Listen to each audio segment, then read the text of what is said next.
तुरंत तैयारी पूर्ण प्रत्याशियों के अपने अपने दावे। 6 नवंबर यानी कि कल सुबह 7 बजे से शाम 6 बजे तक मत का प्रयोग करेंगे मतदाता। लोकतंत्र का महापर्व 2025। बिहार विधानसभा चुनाव के प्रथम चरण में 6 मई 2025 को मत डाले जाएंगे। इसी कड़ी में जिला प्रशासन समस्तीपुर ने अपनी तैयारी पूर्ण कर लिया है। आपको बताते चले कि समस्तीपुर जिले में कुल 10 विधानसभा क्षेत्र है, जहां 1762 मतदान केंद्र भवनों पे 3603 मतदान केंद्र स्थापित कर गए हैं, जहां 29,46,777 मतदाता अपने मताधिकार का प्रयोग करेंगे, जिसमें 29 जेंडर मतदाता भी शामिल है। जिला प्रशासन समस्तीपुर सफल संचालन के लिए 37 जोनल मजिस्ट्रेट तैनात किए हैं। प्रत्यक्ष अप्रत्यक्ष तौर पे कुल 60,000 के आसपास अधिकारी कर्मचारी पुलिस अर्धसैनिक सैनिक बल तैनात रहेंगे। इसके अलावा जिले के जितने भी मतदान केंद्र होंगे वो सारे के सारे मतदान केंद्र सीसीटीवी कैमरे में कैद रहेंगे, ताकि कोई अप्रिय घटना का अंजाम न दे सके। इस बार चुनाव आयोग के नए गाइडलाइन के हिसाब से मोबाइल ले जाने का भी प्रावधान है, लेकिन उसमें शर्त यही है कि मोबाइल आप अपना 100 मीटर के दूरी पे एक काउंटर बना होगा, जिसमें कूपन व्यवस्था के माध्यम से मोबाइल को जमा कराएंगे और वापस जब मत का प्रयोग करके आएंगे तो वो कूपन के हिसाब से आपको मोबाइल वापसी करा दी जाएगी। ऐसा निर्देश चुनाव आयोग का है, जो इस बार पालन किया जाएगा। समस्तीपुर जिले में 20 महिला संचालित 10 आदर्श, 10 युवा और 10 पीडब्ल्यूडी के अनुकूल मतदान केंद्र बनाए गए हैं। बताते चले कि 6 नवंबर 2025 अंतर्राष्ट्रीय डेलीगेशन सुबह 8 बजे जिला मुख्यालय स्थित महिला महाविद्यालय और बीआरबी कॉलेज के बूथ संख्या क्रमांक 190 और 163 पे मतदान प्रक्रिया का निरीक्षण करेंगे। वहीं दूसरी तरफ सभी दर्जनों प्रत्याशियों ने अपनी पूरी जोर लगा दिया है। हर उम्मीदवार आखिरी समय में मतदाताओं को आरजू निवेदन, अपना व्यू और विजन बताने की कोशिश कर रहा है और अपने पाले में मत का प्रयोग करने का निवेदन कर रहा है। इसी कड़ी में मैंने भी समस्तीपुर जिले के 10 विधानसभाओं में विभिन्न लोगों प्रत्याशियों से चर्चा किया और उस चर्चा के दरमियान कुछ बातें सामने आई हैं, जिसको मैं विधानसभा के क्रम वाइज बताने की कोशिश कर रहा हूं। हो सकता है मेरा ये जो आकलन है गलत भी हो, और किसी को अगर इस आकलन से ठेस पहुंचे तो उसमें नाराज़गी नहीं करना है, क्योंकि ये मेरा व्यक्तिगत व्यू है, व्यक्तिगत रुझान है, व्यक्तिगत चर्चा है। समस्तीपुर जिले की सबसे हॉट सीट मानने वाली मुख्यालय का विधानसभा सीट समस्तीपुर विधानसभा सीट से वर्तमान विधायक अख्तरुल इस्लाम शाहीन राष्ट्रीय जनता दल महागठबंधन के प्रत्याशी हैं। वहीं उनका मुकाबला सीधा अश्मेध देवी जनता दल यूनाइटेड एनडीए प्रत्याशी के तौर पे देखा जा रहा है। लेकिन यहाँ पे समीकरण कुछ इस तरह है कि पिछली बार हिंदू संगठन से जुड़े हुए बादल और लोक जनशक्ति पार्टी रामविलास के प्रधान जी चुनाव लड़ा था, जिसकी मार्जिन 14,000 थी। इस दोनों मार्जिन को एनडीए अपने पाले में लाने की बात कहता है, लेकिन इसके काट में जनसुराज और चेतना झाम 2 प्रत्याशी दंगल में है, जो एनडीए के वोट को कटिंग कर रहे हैं। अर्थात 14,000 का जो पिछला बार माइनस हुआ था, वो 14,000 की एडिंग को इस बार भी माइनस करने की प्रावधान देखी जा रही है। और कुल मिला के कहीं न कहीं पलड़ा इस बार आरजेडी का भारी दिखता है समस्तीपुर विधानसभा में। दूसरी विधानसभा वारिसनगर की चर्चा ले तो यहाँ पे जनता दल यूनाइटेड ने अपने कैंडिडेट को बदल दिया और नए कैंडिडेट को चुनावी दंगल में लाया। ये उचित फैसला था, क्योंकि 3 बार के कैंडिडेट अशोक कुमार मुन्ना से लोग उब गए थे और एंटी कन्वेंसिंग वोट की वजह से उनके पुत्र को, जो साइंटिस्ट है, विदेश में कार्यरत हैं, पढ़े लिखे हैं, शिक्षाविद हैं, उनको चुनावी दंगल में फूल बाबू सिंह महागठबंधन प्रत्याशी माले, मार्क्सवादी कम्युनिस्ट पार्टी मार्क्सवादी लेनिनवादी के प्रत्याशी महागठबंधन के फूल बाबू सिंह से सीधे टक्कर के तौर पे देखा गया है। हालांकि लोक जनशक्ति पार्टी पारस गुट के गोविंद मंडल और जनसुराज के सत्यनारायण सहनी इस मामले में अपनी आंशिक असर दिखाई दे रहे हैं, लेकिन कुछ और निर्दलीय प्रत्याशियों की वजह से पूर्ण रूपेण ये सीट जनता दल यूनाइटेड के पाले में आ सकता है। तीसरी विधानसभा है कल्याणपुर सुरक्षित विधानसभा। यहाँ पे बिहार सरकार के कबीला मंत्री और निवर्तमान विधायक, 2 टर्म 3 टर्म वाले विधायक, पूर्व सांसद महेश्वर हजारी जी का सीधा मुकाबला माले महागठबंधन प्रत्याशी से होगा। लेकिन यहाँ पे जनसुराज के रामबालक पासवान मुकाबले को त्रिकोणीय करने में अपना प्रयत्न कर रहे हैं। वहीं बहुजन समाज पार्टी के रत्नेश राम भी इस चुनावी दंगल में बिगुल बुझा चुके हैं। नतीजा होगा जो तिरकनीय लड़ाई में दोनों के वजह से महेश्वर हजारी की सीट श्योर मानी जा सकती है, एनडीए की सीट श्योर मानी जा सकती है।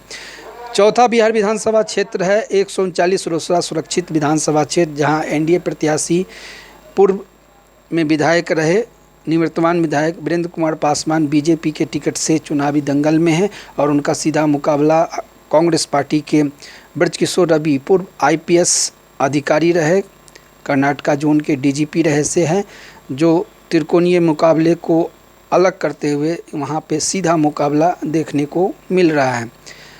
हसनपुर की तरफ चलते हैं तो हसनपुर विधानसभा क्षेत्र में पूर्व में राष्ट्रीय जनता दल के तेज प्रताप यादव चुनाव जीते थे और वहाँ एक हवा ऐसा बहा था कि इस बार तेज प्रताप के नाम पे लोगों ने वोट कर दिया था। हर वर्ग के लोगों का उनको वोट प्राप्त था, लेकिन इस बार फिजा बदला हुआ है और यहाँ जनसुराज की जो इंदु गुप्ता है वो बीजेपी और एनडीए की वोट को कटिंग कर रही है, जिस वजह से ये सीट कहीं न कहीं किसी न किसी स्थिति परिस्थिति में माला पुष्पम राष्ट्रीय जनता दल और राजकुमार राय पूर्व विधायक जनता दल यूनाइटेड के बीच में टक्कर होने की संभावना है।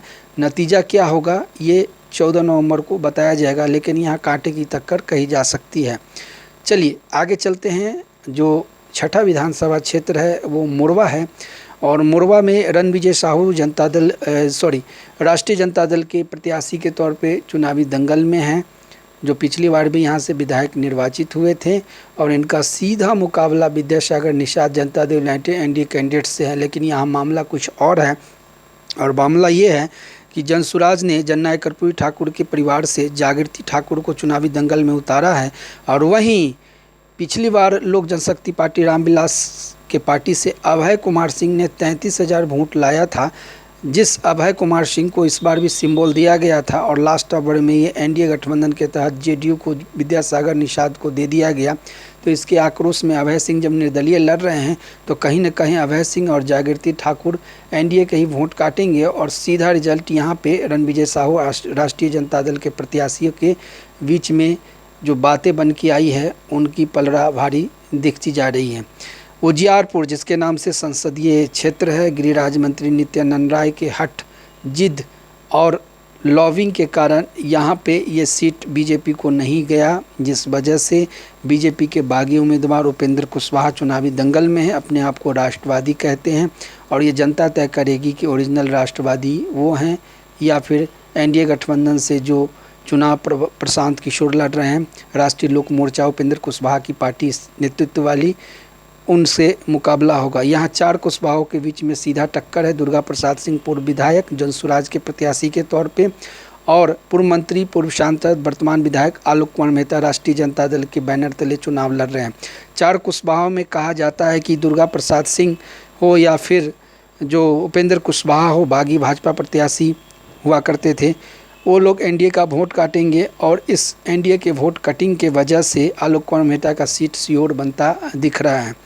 चलिए वाम मोर्चा का किला कहे जाने वाला विभूतिपुर विधानसभा की चर्चा लेते हैं और यहाँ पे महागठबंधन के निवर्तमान विधायक अजय कुमार भारतीय कम्युनिस्ट पार्टी मार्क्सवादी के प्रत्याशी के तौर पर पुनः चुनावी दंगल में है और इनका सीधा मुकाबला रामबालक सिंह की पत्नी रवीना कुशवाहा जनता दल यूनाइटेड के टिकट पे चुनाव लड़ रही ऐसे है। लेकिन यहाँ पे भी मुद्दे ऐसे बन गए हैं कि लास्ट आवर में विश्वनाथ चौधरी जनसुराज के प्रत्याशी स्वच्छ छवि, ईमानदार, कर्मठ और वहाँ के जाने माने चेहरे हैं, जनता के जाने माने चेहरे हैं और उसके साथ एक और नाम आया है रूपांजलि कुमारी का, जो निर्दलीय के तौर पर लड़ रही है और ये भी भाजपा में कभी कार्यकर्ता हुआ करती थी।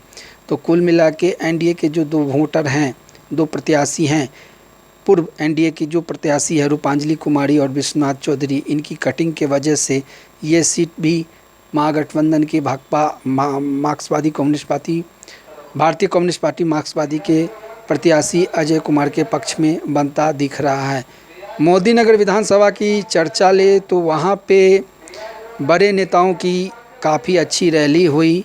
चिराग पासवान हो, योगी आदित्यनाथ जी हों या फिर महाराष्ट्र के मुख्यमंत्री देवेंद्र फर्नांडिस हो, इन लोगों की बड़ी रैलियां हुई और लगातार निरंतर 5 वर्षों में जो धराधर योजनाओं का क्रियान्वयन वर्तमान विधायक भाजपा से राजेश सिंह ने किया है, एक फीडबैक बनता जा रहा है। लेकिन यहाँ पे जनसुराज से राज कपूर सिंह क्षत्रिय समुदाय से हैं, जो राजेश सिंह की कटिंग, राजेश सिंह भी बीजेपी प्रत्याशी राजपूत समुदाय से हैं, उनकी आंशिक कटिंग करेंगे। तो वहीं दूसरी तरफ एजिया यादव के कटिंग में जनशक्ति जनता दल जो तेज प्रताप यादव ने बनाया है, उससे पूर्व विधायक अजय कुमार बुल्गानी लड़ रहे हैं, जो राजद के वोटों में अच्छे खासे सेंध मार सकते हैं।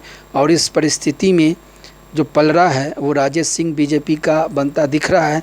तो कहीं ना कहीं ये सीट एनडीए के बीजेपी के पाले में जाता दिख रहा है। चलिए आखिरी विधानसभा सरारंजन में जाते हैं। और सरारंजन विधानसभा बिहार सरकार के कबीला मंत्री विश्वास पात्र नीतीश कुमार के विजय कुमार चौधरी का है, जो लगातार 3 बार से विधायक और मंत्री बनते आ रहे हैं, विधानसभा के अध्यक्ष भी हो रहे हैं। लेकिन इस बार उनका सफ़र काफ़ी कठिन डगर पे है। इस परिस्थिति में यहाँ पे 2 चेहरे निकल के आए हैं जो निर्दलीय चुनाव लड़ रहे हैं, डॉक्टर अरविंद कुमार सिंह और युवा चेहरा कुणाल कुमार, जो कहीं न कहीं एनडीए के समर्थित लोग थे। किसी वजह से ये चुनावी दंगल में है, विजय कुमार चौधरी से एनवाइड है। और कहीं न कहीं जो वोट शिफ्टिंग की बात है वो एनडीए का वोट ये लोग काटेंगे निश्चित तौर पे। और इस वजह से और भी जो निर्दलीय उम्मीदवार है वो भी वोट एनडीए का भी काट सकते हैं।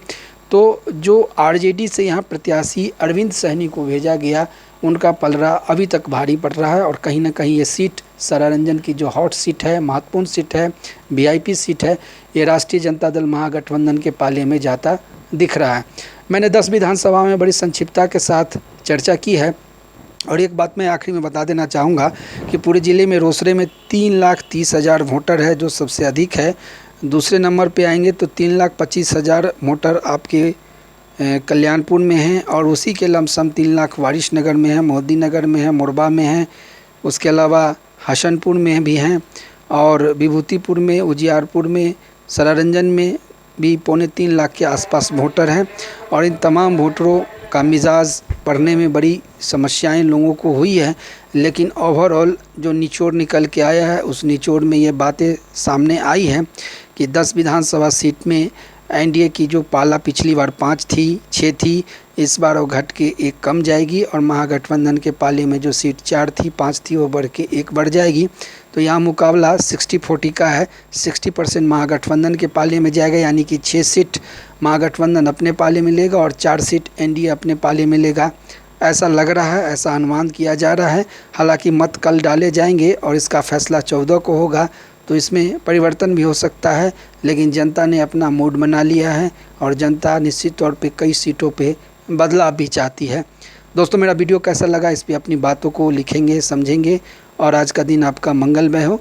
मैं जाते जाते एक निवेदन करना चाहता हूँ, जितने भी व्यूअर्स मेरा ये वीडियो देख रहे हैं, आप अपने मत का प्रयोग ज़रूर करें। किसी को भी मत करें, लेकिन एक बार ज़रूर जाके मत का प्रयोग करें।